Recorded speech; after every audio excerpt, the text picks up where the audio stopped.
UP ਵਾਲਿਆਂ ਦਾ ਤੁਖਮ ਤੇ ਵਿਰਸਾ।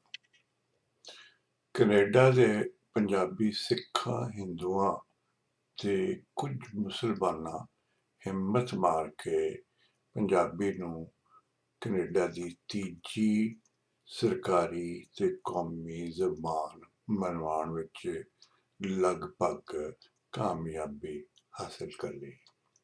ਪਰ ਬਦਕਿਸਮਤੀ ਨਾਲ ਪਾਕਿਸਤਾਨੀ ਪੰਜਾਬੀ ਬੁਣਦਾ ਜ਼ੋਰ ਲਾ ਕੇ ਇਸ ਕਾਮਯਾਬੀ ਨੂੰ ਨਾਕਾਮੀ ਵਿੱਚ ਬਦਲਣ ਦੀ ਕੋਸ਼ਿਸ਼ ਕਰ ਰਹੇ ਨੇ ਤੇ ਆਪਣੀ ਮਾਦਰੀ ਜ਼ਬਾਨ ਉਰਦੂ ਲਿਖਵਾ ਰਹੇ ਨੇ। ਜੇ ਕਿਸੇ ਹੋਰ ਮੁਲਕ ਜਿਵੇਂ ਇੰਗਲੈਂਡ ਵਿੱਚ ਪੰਜਾਬੀ ਨੂੰ ਸਰਕਾਰੀ ਤੇ ਕੌਮੀ ਜ਼ਬਾਨ ਬਣਾਇਆ ਜਾਂਦਾ ਹੈ ਤੇ ਇਹ ਪਾਕਿਸਤਾਨੀ ਪੰਜਾਬੀ ਇਹ ਕੰਮ ਇੱਥੇ ਵੀ ਕਰਨਗੇ।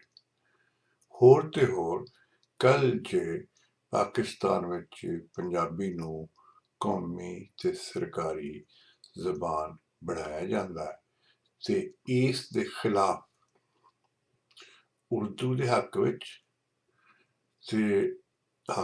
ਉਰਦੂ ਬੋਲਣ ਵਾਲੇ ਯੂਪੀ ਦੇ ਮਹਾਜਰ ਜਲੂਸ ਨਹੀਂ ਕੱਢਣਗੇ, ਸਗੋਂ ਇਹ ਕੰਮ ਪਾਕਿਸਤਾਨੀ ਪੰਜਾਬੀ ਕਰਨਗੇ। ਇਸ ਜਲੂਸ ਦੀਆਂ ਪਹਿਲੀਆਂ ਸਫਾਂ ਵਿੱਚ ਇਸਲਾਮ ਪਸੰਦ ਤੇ ਨਜ਼ਰੀਆ ਪਾਕਿਸਤਾਨ ਦੇ ਅਲਮਬਰਦਾਰ ਹੋਣਗੇ। ਦੂਜੀਆਂ ਸਫਾਂ ਵਿੱਚ ਬੰਗਾਲੀਆਂ, ਸਿੰਧੀਆਂ, ਬਲੋਚਾਂ ਤੇ ਪਠਾਣਾਂ ਨੂੰ ਗੱਦਾਰ ਕਹਿਣ ਵਾਲੇ ਹੋਣਗੇ। ਪਾਕਿਸਤਾਨ ਵਿੱਚ ਤੇ ਪਾਕਿਸਤਾਨ ਤੋਂ ਬਾਹਰ ਰਹਿੰਦੇ ਪਾਕਿਸਤਾਨੀਆਂ ਪੰਜਾਬੀਆਂ ਦੀ ਇਹ ਉਰਦੂ ਮੁਹੱਬਤ ਤੇ ਪੰਜਾਬੀ ਦੁਸ਼ਮਣੀ ਦੇਖ ਕੇ ਮੈਨੂੰ ਇੰਝ ਲੱਗਦਾ ਹੈ ਕਿ ਜਦ 1849 ਵਿੱਚ ਅੰਗਰੇਜ਼ਾਂ ਯੂਪੀ ਦੇ ਸਿਪਾਹੀਆਂ ਦੀ ਮਦਦ ਨਾਲ ਪੰਜਾਬ ਤੇ ਕਬਜ਼ਾ ਕੀਤਾ ਤੇ ਇਹਨਾਂ ਸਿਪਾਹੀਆਂ ਪੰਜਾਬਣਾਂ ਦੀ ਕੁੱਖ ਵਿੱਚ ਆਪਣਾ ਤੁਖਮ ਪਾ ਕੇ ਪੰਜਾਬੀਆਂ ਦੀ ਸਾਰੀ ਨਸਲ ਬਦਲ ਦਿੱਤੀ। ਮੈਨੂੰ ਇਸ ਗੱਲ ਦਾ ਪੂਰਾ ਯਕੀਨ ਹੈ ਕਿ ਡੀਐਨਏ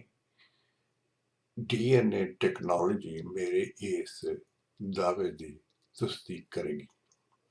ਸ਼ਾਇਦ ਇਸ ਲਈ ਬਹੁਤੇ ਪੰਜਾਬੀ, ਖਾਸ ਤੌਰ ਤੇ ਮੁਸਲਮਾਨ ਪਾਕਿਸਤਾਨੀ ਪੰਜਾਬੀ ਤੇ ਹਿੰਦੂ ਭਾਰਤੀ ਪੰਜਾਬੀ ਆਪਣੇ ਆਪ ਨੂੰ ਯੂਪੀ ਵਾਲਿਆਂ ਦੀ ਨਸਲ ਤੇ ਵਾਰਸ ਸਮਝਦੇ ਨੇ ਤੇ ਇਹਨਾਂ ਦੀ ਮਾਦਰੀ ਤੇ ਪਿਦਰੀ ਜ਼ਬਾਨ ਪੰਜਾਬੀ ਨਹੀਂ ਹੈ, ਉਰਦੂ ਤੇ ਹਿੰਦੀ।